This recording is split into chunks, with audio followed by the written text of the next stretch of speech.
Assalamualaikum warahmatullahi wabarakatuh. Halo Bunda, balik lagi di channel. Hari ini aku mau menceritakan pengalaman aku dalam mengatasi keterlambatan bicara anak, khususnya pada huruf K, G, dan Eng.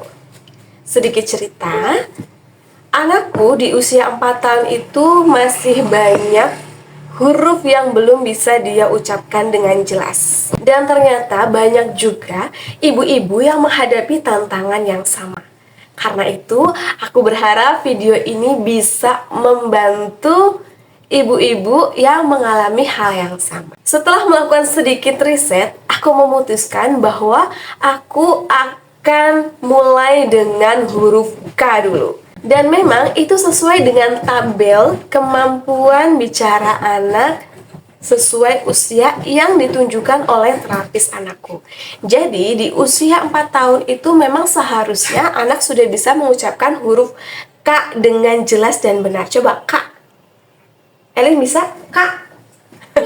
Aku juga pernah share tabelnya di video aku yang judul Gangguan Artikulasi pada Anak, Gangguan Fonologi. Ditonton videonya ya, biar tahu di usia anak bunda sekarang itu seharusnya sudah bisa huruf apa dan si kecil sudah bisa belum menguasai huruf tersebut. Pertama, sebelum melakukan stimulasi, kita harus mengetahui dulu karakteristik hurufnya. Gimana cara suara itu dikeluarkan dan posisi lidahnya. Kalau huruf K, posisi lidahnya itu lidah bagian belakang mengangkat dan menempel ke langit-langit. Coba ucapin huruf K. K. Dirasain ya bahwa lidah bagian belakang itu mengangkat dan menempel ke langit-langit. Latihan mengucapkan huruf K ini cocok dilakukan ketika mau tidur. Jadi di saat anak berbaring, secara alamiah lidah itu otomatis rileks. Dan gravitasinya itu membantu lidah bagian belakang mengangkat ke langit-langit. Tapi bukan berarti latihan ini nggak bisa dilakuin dengan duduk. Latihan ini bisa dilakukan dengan duduk meskipun harus sedikit berusaha. Caranya adalah dengan menekan lidah bagian depan dan ucapkan K. K. Ditekannya itu bisa pakai jari, pakai permen lollipop, atau pakai sikat gigi atau apapun yang ada di rumah dan itu yang bersih dan aman. Contohnya kayak gini, lidahnya keluarin. Keluarin. Nah, lidahnya ditekan dan dimasukin ke dalam. Bilang K. K. K. Lihat ke depan. Bisa K. K. K. Nah, gitu ya. Ini aku pakai Saleh karena punyanya Saleh. Ini dimakan. Dan bisa langsung dimakan. Oke, jadi caranya kayak gitu. Tekan lidah bagian depan ke dalam dan ucapkan K. K. Coba K. K. K. Ya, pinter Elin. Tas. Elin pinter.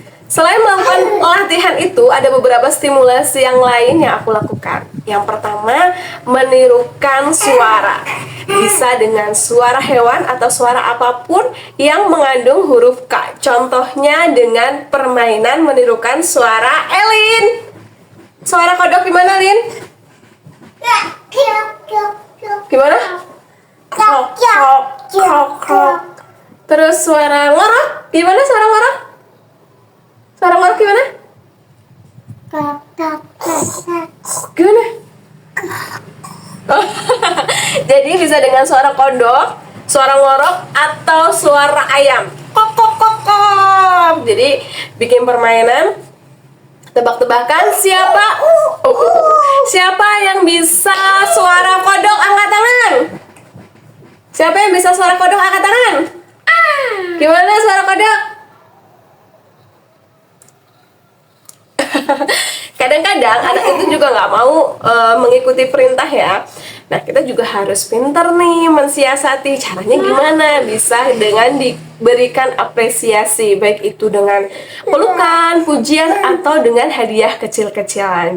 Yang kedua, aku melakukan latihan lidah, senam lidah. Salah satunya adalah dengan menjulurkan lidah. Coba Elin ke depan. Sini, dilihat sini. Menjulurkan lidah ke depan, masuk ke dalam, ke atas, ke bawah, depan, ke dalam, ke atas, ke bawah.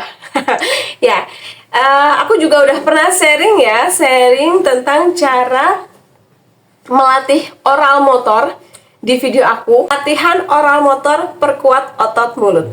Coba dilihat, siapa tahu latihannya bisa ditirukan di rumah. Yang ketiga, bernyanyi dengan kombinasi huruf K dan dikasih nada yang anak itu familiar. Misalnya kayak gini. Coba Elin ikutin Bunda.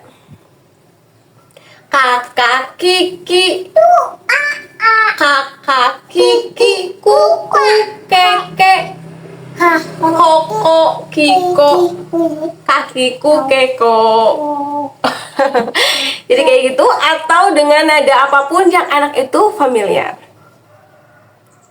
Akhir dan yang terpenting adalah jangan lupa kasih pujian anak yang sudah mau berusaha mencoba. Karena menumbuhkan motivasi itu lebih penting dari latihan-latihan yang dilakukan. Kalau anak nggak termotivasi, maka latihannya akan sia-sia.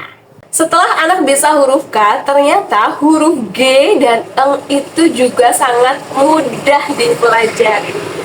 Karena ketiga huruf itu, posisi mulut dan lidah itu sama-sama lidah bagian belakang itu mengangkat dan menempel ke langit-langit. Pastinya proses ini nggak mudah ya, butuh kesabaran, butuh semangat, butuh kerjasama. Tapi insya Allah kalau terus berusaha, pasti ada hasilnya. Semoga anak Bunda semua semangat dalam belajar dan cepat menunjukkan perubahan. Terima kasih Bunda sudah menonton, semoga videonya bermanfaat. Bunda boleh komen di bawah, pengen di-sharing tentang apa lagi. Assalamualaikum warahmatullahi wabarakatuh.